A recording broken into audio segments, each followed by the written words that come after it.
Hello students, welcome to the lessons Materials, Metals and Non-Metals, Part 4. In the earlier part of this lesson, we have learned how metals and non-metals react with dilute acids.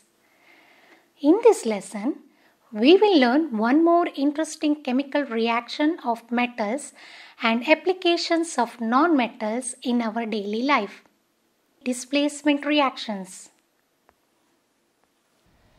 To understand this reaction, look at the following general equation. Bc is a compound formed from a metal B and a non-metal C. The metal A replaces metal B from the compound Bc to form a new compound AC. This type of reaction is known as displacement reaction. In a displacement reaction, a metal replaces another metal from a compound. Looking at the above equation, can we also say that metal B displaces metal A from the compound AC and give the compound BC back? If not, why? It is something like in a tug of war, a strong person wins over weak. That is, whenever there is a competition, the strong person wins. A similar situation exists here also.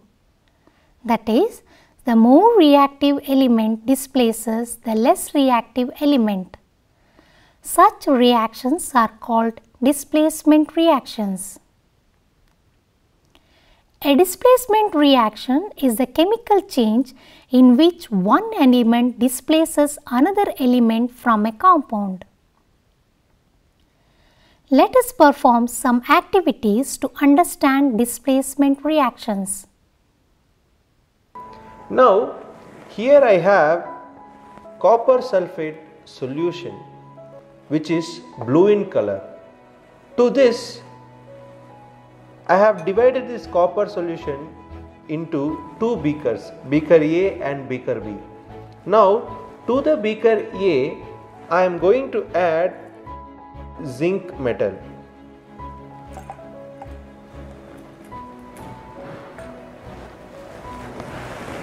And to the beaker B, I am going to add iron nail and an iron pin. Now let us all wait for about 60 minutes and observe the changes in these two beakers. Now students, after 60 minutes, we are going to observe these beakers. Now in the beaker A, the solution has become colorless. Before, as you all know, the copper sulfate solution was blue in color. Now the beaker A has changed into colorless. Now, if you all can observe the beaker B, it has changed its color to green. And if you can observe that the copper started depositing in this iron nail and this pin.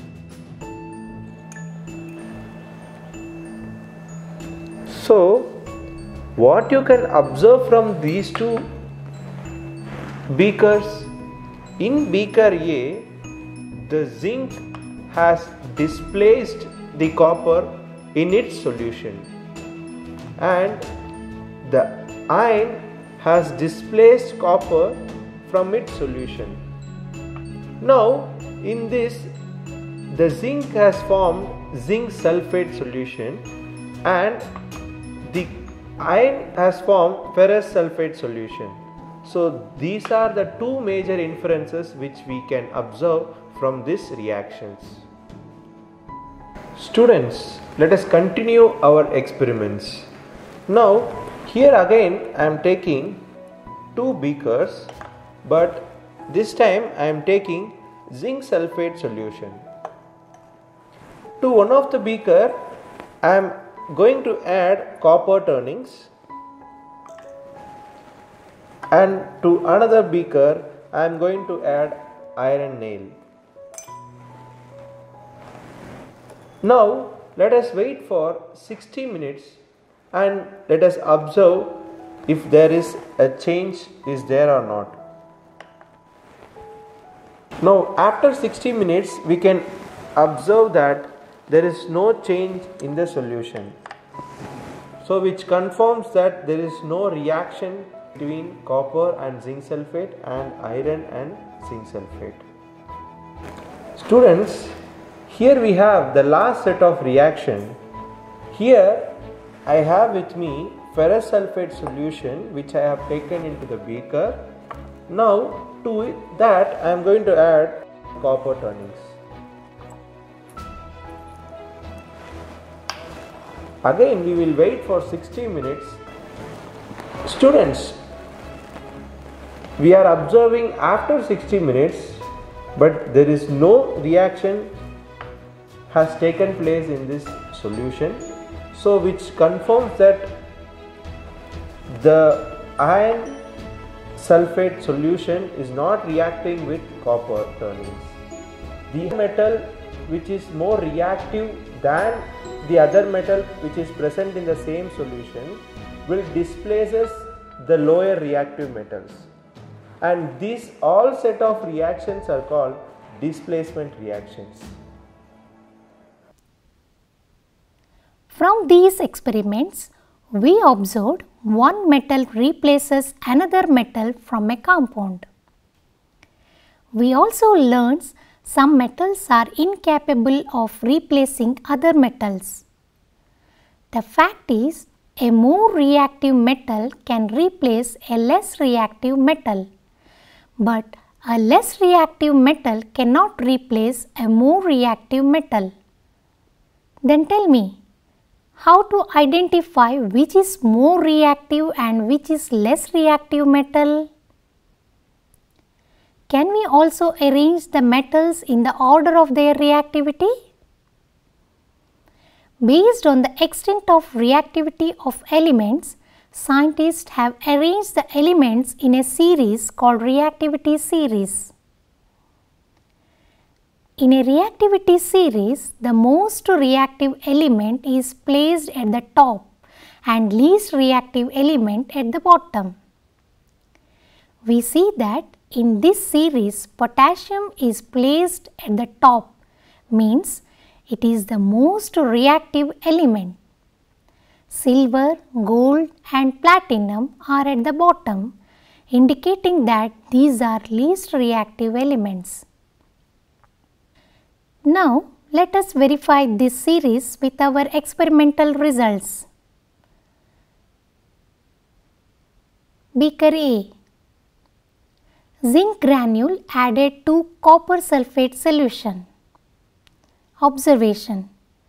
Zinc granule becomes dark color due to the deposition of copper on it, and solution turns blue to colorless due to the formation of zinc sulfate solution.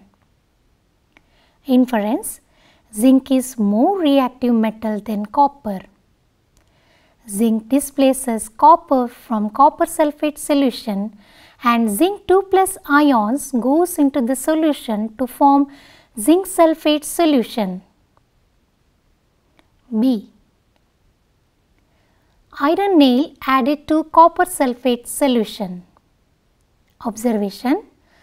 A brown coating of copper is coated on the surface of iron, and the color of the copper sulfate solution changes from blue to light green. Inference: iron is more reactive than copper, as iron displaces copper from its solution and iron goes into the solution as Fe2+ ions to form ferrous sulfate solution. C.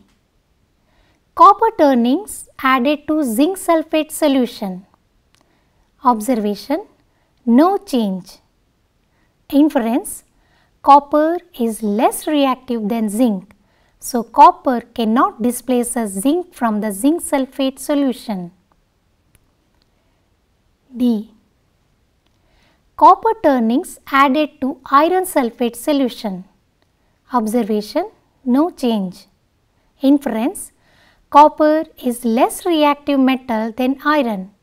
Copper cannot replace the iron from iron sulfate solution. F. Iron nail added to zinc sulfate solution. Observation, no change. Inference, iron is less reactive metal than zinc. Hence, iron will not displace zinc from its salt solution. So far, we have learned about the chemical properties of metals and nonmetals. We also learned about the uses of metals in our earlier part of this lesson. Are only metals useful to us? No. In fact, the air we breathe contains oxygen and nitrogen. Water is made up of oxygen and hydrogen atom. These are examples of nonmetals. That means nonmetals also useful to us. Carbon is the basis for life. Carbon is found mainly in living things in the form of a complex organic molecule. About 97% of the human body mainly consists of only 6 elements: carbon, hydrogen, nitrogen, oxygen, phosphorus and sulfur. Carbon dioxide is essential for green plants to carry out photosynthesis. Other applications of carbon include activated charcoal, which is used for purification and filtration. It is also found in respirators and kitchen extractor hoods. Carbon fiber is finding many uses as a very strong yet a lightweight material. It is used in making lightweight yet strong tennis rackets, fishing rods, rockets and aeroplanes. Graphite used in pencil lead and found immense applications as electrodes. Diamond is used for making jewelry, employed as a cutting tool, are all allotropes of carbon. Nonmetals like nitrogen, phosphorus constitute a prominent component of fertilizers. These are applied in agricultural field, enhance the growth of plants and crop yield. Sulfur is commercially used in the production of sulfuric acid, sulfates, several sulfur-containing compounds and in industrial processes. Sulfur improves the efficiency of other essential plant nutrients, particularly nitrogen and phosphorus. Sulfur is also used in matches, insecticides, fungicides, even in fertilizer in the form of calcium sulfate. Sulfur and phosphorus are used in crackers. Chlorine is used in the water purification. Chlorine is also a powerful disinfectant. It is an agent to purify water for drinking purpose and helps to keep swimming pool clean by killing bacteria and microorganisms. Chlorine is also used as a bleaching agent which helps in removing stains or color from various materials. Iodine is used in the medical field as iodine solution. It is purple in color, applied on wounds as antiseptic. Hydrogen and nitrogen is used in the synthesis of ammonia and in the manufacture of nitric acid and nitrogenous fertilizers. Hydrogen is used in the manufacture of vanaspati fat, several organic compounds, hydrogen chloride, metal hydrides and so on. It is also an efficient rocket fuel. Noble gases such as argon, xenon are used in all kind of colorful displays and signs like advertisement logos and signboards. Dear students, In this session, we are enlightened with a lot of information about metals and non-metals. It is time to recapitulate. Metal displacement reactions are those in which more reactive metal displaces less reactive metal from their compounds in aqueous solution. Both metals and non-metals not only create and sustain life, but also contribute to the quality of life. Here are some questions for you to ponder about. If the following arrangements of flowers represents a displacement reaction, then which flowers represents metals?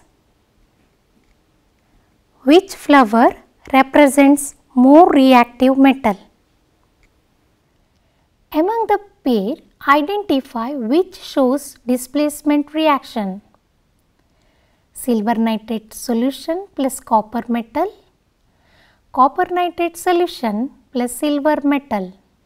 Among these two pairs, copper is more reactive than silver. Hence, copper displaces silver from silver nitrate solution. So, the correct answer is option 1, that is, silver nitrate solution plus copper metals shows displacement reaction. Prepare index card for 4 metals and 4 non-metals. The card should have information like the name of the metal or non-metals, its physical properties, chemical properties and its uses. For your understanding, one such card is prepared here. To make an index card, we need to take square cutout of cardboard sheet. On a front sheet of index card, paste the picture of the metal or non-metal you want to select. On the back side, write the information related to the respective metal or the non-metal such as physical properties, chemical properties, uses, etc.